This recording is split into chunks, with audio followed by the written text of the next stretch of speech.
दोस्तों, बड़ी खबर है। ट्रंप साहब ने अमेरिका में बोर्ड लगा दिया है हम हिंदुस्तानियों के लिए, Indians not allowed.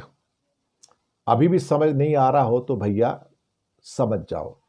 Indians not needed, Indians not required, Indians not allowed. आप यहां आ गए तो आपको नौकरी नहीं लेने दूंगा, हथकड़ियों बेड़ियों में वापस भेज दूंगा। जितने भी H-1B वीजा और वर्क वीजा के इंटरव्यूज थे जो दिसंबर 2025 में होने थे, उन्हें पोस्टपोन करके पहले फरवरी मार्च में टाला गया, फिर उसके बाद जुलाई में टाला गया, फिर अक्टूबर में टाला गया। अब सारे के सारे ये वीजा टालकर 2027 में भेज दिए गए हैं। बुलडोज कर दिया पूरा का पूरा, बुलडोजर। और उनके ऊपर किसी के कहने का, सुनने का कोई असर नहीं होता है। और उनका कहना बड़ा क्लियर है, भैया जी आपकी अमेरिका में ज़रूरत नहीं है। अमेरिका के जॉब्स, अमेरिका की कंपनियां, अमेरिका के लोगों को नौकरियां देंगी, आपके लिए नौकरियां नहीं हैं। प्रिय भारतीय बोलते ऐसे हैं, प्रिय भारतीय, dear Indians, go out, you are not needed here. Message बहुत क्लियर है। और हम भारतीयों ने भी काफ़ी कोई कसर छोड़ी नहीं। बाहर जाके अमेरिका में भी, वहाँ भी भगवा आतंकवाद हमने फैलाया है। आरएसएस और बीजेपी के मेंबर बनके। और वहाँ पे एक आतंकवादी संस्था भी अमेरिका में मैंने सुना है जिसका नाम हिंदू स्वयं सेवक संघ है, वो भी सेफ्रोनाइज्ड है। जी हाँ, इस किस्म की हिंदू स्वयं सेवक संघ नाम की कई संस्थाएं कई देशों में काम कर रही हैं। वो एक किस्म से हिंदू आतंकवाद ही फैला रही हैं। और मुझे कोई हैरानी नहीं होगी कि किस दिन अमेरिका उसको भी एक आतंकवादी ऑर्गेनाइजेशन डिक्लेयर कर देगा। तो साहब, अमेरिका बहुत खफा है, दुनिया बहुत खफा है, हम भारतीयों से खफा है, हिंदुस्तानियों से नफरत होती चली जा रही है। और क्योंकि वो कहते हैं तुम लोग आते हो और हमारे लोगों की जॉब खा के चले जाते हो सकता है तुम्हारे पास क्वालिफिकेशन हो सकता है तुम्हारे पास हुनर हो, लेकिन हमारे पास तुम्हारे लिए नौकरी नहीं है। अगर तुम्हारे पास हुनर है तो अपने कंट्री में जाके अपना हुनर यूज़ करो, हमारे कंट्री में मत आओ। तो सारे के सारे जो वर्क वीज़ा थे उनके इंटरव्यू पोस्टपोन कर दिए, पोस्टपोन करके सारे के सारे भेज दिए साहब, सो कॉल्ड 2027 में पोस्टपोन कर दिए हैं। एक किस्म से कहा जाए तो ट्रंप साहब का मैसेज बड़ा लाउड एंड क्लियर है कि Indians not needed, Indians not required. Rather कह दिया गया कि Indians get out from here. अगर आप आए और मैंने पकड़ लिया आपको, भले ही आपके पास ग्रीन कार्ड हो, ये है वो, मैं तो इमिग्रेशन एंड कस्टम्स एनफोर्समेंट के द्वारा आपको उठा के बाहर भेज दूंगा, हथकड़ियों बेड़ियों में डाल के हवाई जहाज भर के वापस भेज दूंगा। रोते रहो, चीखते रहो, मुझे तुम्हारी ज़रूरत नहीं है। जैसे कि आजकल कई लोग हैं, कई फोटोग्राफ निकल के आए हैं, जो अश्वेत लोग हैं, वो माथे के ऊपर पासपोर्ट बांध कर घूम रहे हैं कि भैया हम अमेरिकन नागरिक हैं, हम कोई दूसरे नहीं हैं। तो साहब, इन हालातों में कब हम हिंदुस्तानियों को वापस हथकड़ियाँ बेड़ियाँ डाल के वापस भेजा जाएगा, कुछ पता नहीं है। इसलिए अमेरिका का ख्वाब हिंदुस्तानियों के लिए टूट चुका है। बेटर होगा अपने घर में इज्जत से रहो, बाहर जाने की जरूरत नहीं। एक बड़ा परिवर्तन हुआ है अमेरिका की रणनीति में, सामरिक रणनीति में, सुरक्षा नीति में, लेकिन उसकी चर्चा भारत में नहीं की जा रही है। भारत में इसकी चर्चा इसलिए नहीं की जा रही है कि ये भारत को सूट नहीं कर रही है। भारत का जो सत्ता प्रतिष्ठान है, जो मीडिया है और जो एक्सपर्ट भारत सरकार की सुरक्षा के लिए तैनात रहते हैं, उन्होंने इस मोर्चे पर, इस मामले में बिल्कुल खामोशी ओढ़ ली है। वो किसी तरह की कोई बातचीत नहीं कर रहे हैं कि अमेरिका ने जो अपनी 2026 की अमेरिकी नेशनल डिफेंस स्ट्रेटजी का ऐलान किया है, अभी 23 जनवरी को ही जारी की गई थी, उसमें ट्रंप ने इतने बड़े बड़े परिवर्तन कर दिए हैं कि उससे भारत को एक बड़ा झटका लगना तय है। लेकिन भारत को ये झटका लगना तय होने के बावजूद उसका कोई रिएक्शन कहीं से नहीं आ रहा है। साफ है कि भारत अब सकते में है, सदमे में है, या भारत के जो रक्षा और विदेश नीति के निर्धारक हैं वो सदमे में है कि अगर ये अमेरिका की जियोपॉलिटिक्स में और अमेरिका की डिफेंस स्ट्रेटजी में इतना बड़ा बदलाव आ गया है तो ये भारत के लिए कितना खतरनाक होगा, भारत इससे कैसे निपट पाएगा। क्योंकि भारत देख रहा है कि एक तरफ तो उसको अमेरिका और अमेरिकी राष्ट्रपति दरकिनार कर रहे हैं और दूसरी तरफ पाकिस्तान का रोल उनकी विदेश नीति में, उनकी कूटनीति में और ख़ास तौर से इस एशिया के हिस्से में पाकिस्तान परस्त ज़्यादा होती जा रही है। भारत को बार बार दरकिनार किया जा रहा है।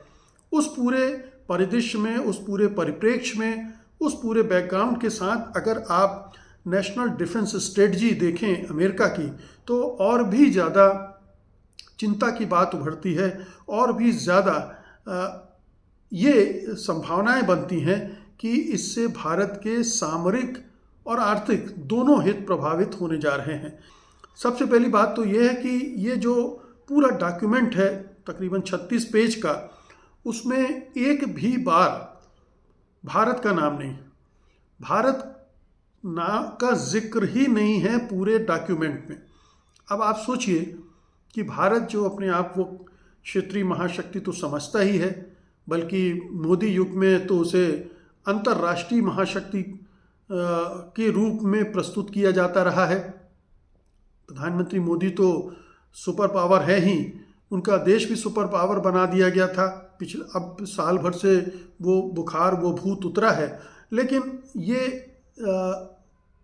एहसास कराता है कि अमेरिका भारत को उतना तवज्जो नहीं देता, उतना महत्वपूर्ण नहीं मानता है। और इसके क्या कारण है इस पर भी हम जाएंगे, लेकिन पहली बात तो ये नोट करने की है कि इस पूरे डॉक्यूमेंट में भारत नाम का जिक्र ही नहीं। ये पहली मर्तबा ऐसा हुआ है कि अमेरिका अपनी नेशनल डिफेंस स्ट्रेटजी से भारत को गायब कर दिया, जबकि भारत का महत्व उसके लिए बहुत होना चाहिए। अगर वो अमेरिका चीन को कंटेन करना चाहता है, चीन को रोकना चाहता है, उसको कंटेन करने के लिए कोई एक बड़ा ताकतवर मुल्क अपने हाथ में अपने साथ में चाहता है, तो भारत का महत्व उसके लिए होना चाहिए था। भारत को उसे दरकिनार नहीं करना चाहिए था। लेकिन इस नेशनल डिफेंस स्ट्रेटजी में ट्रंप ने बहुत सारी चीज़ें शिफ्ट की हैं, बहुत सारे परिवर्तन ऐसे किए हैं जो पूरी अमेरिका की राष्ट्रीय सुरक्षा नीति में नए बदलाव के संकेत देती हैं। उसमें से पहला संकेत जो हम निकाल सकते हैं भारत के लिहाज से, वो यही है कि अमेरिका ने अब भारत को अपना उस तरह का पार्टनर मानना बंद कर दिया है जो बाइडेन के युग तक चला आ रहा था कि चीन को काउंटर करने के लिए हमें भारत की ज़रूरत है और भारत को अपने साथ रखना ज़रूरी है। इस लिहाज से भारत का महत्व खत्म हो गया। अब इसका दूसरा एक पक्ष देखिए, इस डिफेंस स्ट्रेटजी में ये भी शामिल किया गया है कि चीन अब शत्रु नहीं है, शत्रु देश नहीं है। चीन से कंपटीशन है, मुकाबला है, ट्रेड के लेवल पर मुकाबला है, लेकिन जहाँ तक सामरिक या रणनीतिक तौर पर उसके साथ मुकाबला है, वो उसे शत्रु के रूप में नहीं देख रहा है, बल्कि वो ये मान रहा है कि उससे मेल जोल करके शांति प्रयासों के जरिए चीन को कंटेन किया जाए, ना कि युद्ध और सैन्य शक्ति के बल पर उससे कोई मुकाबला किया जाए।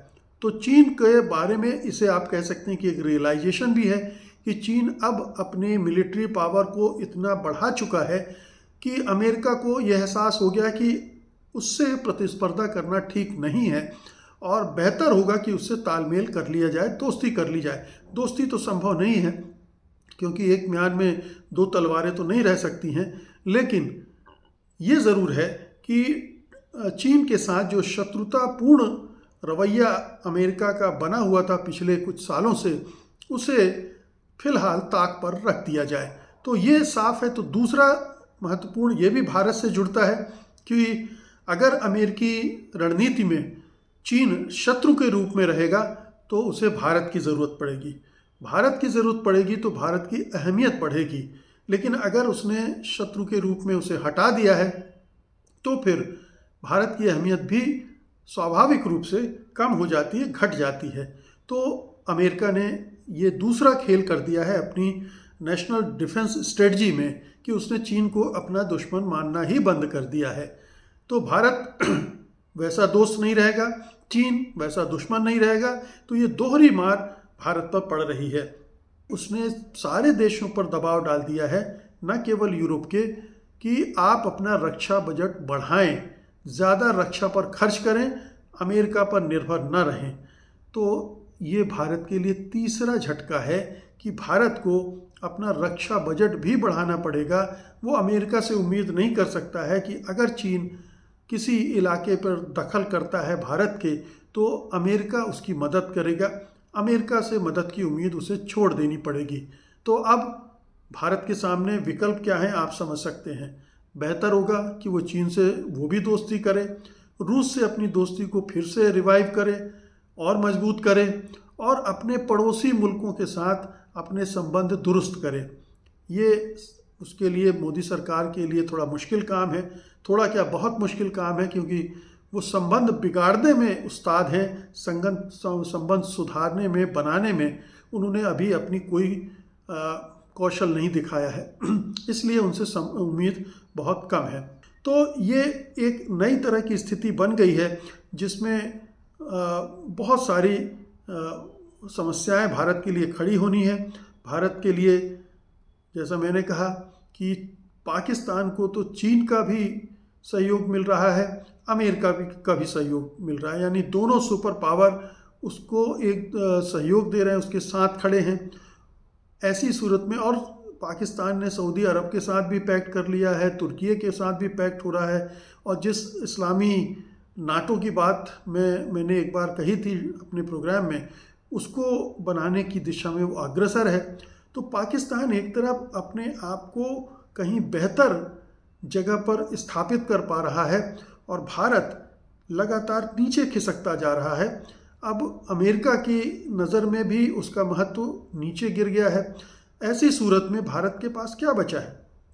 भारत के पास अब एक ही रास्ता बचा है, और वो ये है कि जिन्हें वो अभी तक अपना शत्रु बनाए हुए था उनसे दोस्ती करे, युद्ध को दूर करे, चाहे वो चीन से हो चाहे पाकिस्तान से हो।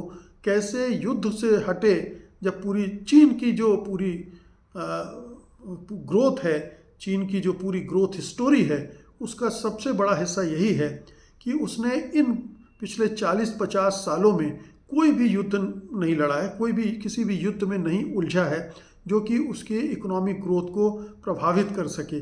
छोटे मोटे झड़पें अलग बात है, लेकिन पूरी जंग उसने कोई नहीं लड़ी है। तो जंग से भाग रहे हैं। ट्रंप भी जंग नहीं लड़ना चाहता, चीन भी। रूस ने जंग लड़ी है यूक्रेन में, और उससे उसको कितना नुकसान हो रहा है ये वो जानता है, ब्लीड कर रहा है अंदर ही अंदर। भले ही पुतिन बोल्ड फेस दिखाएं, लेकिन वो जानते हैं कि रूसी अर्थव्यवस्था को कितना नुकसान पहुंचा है।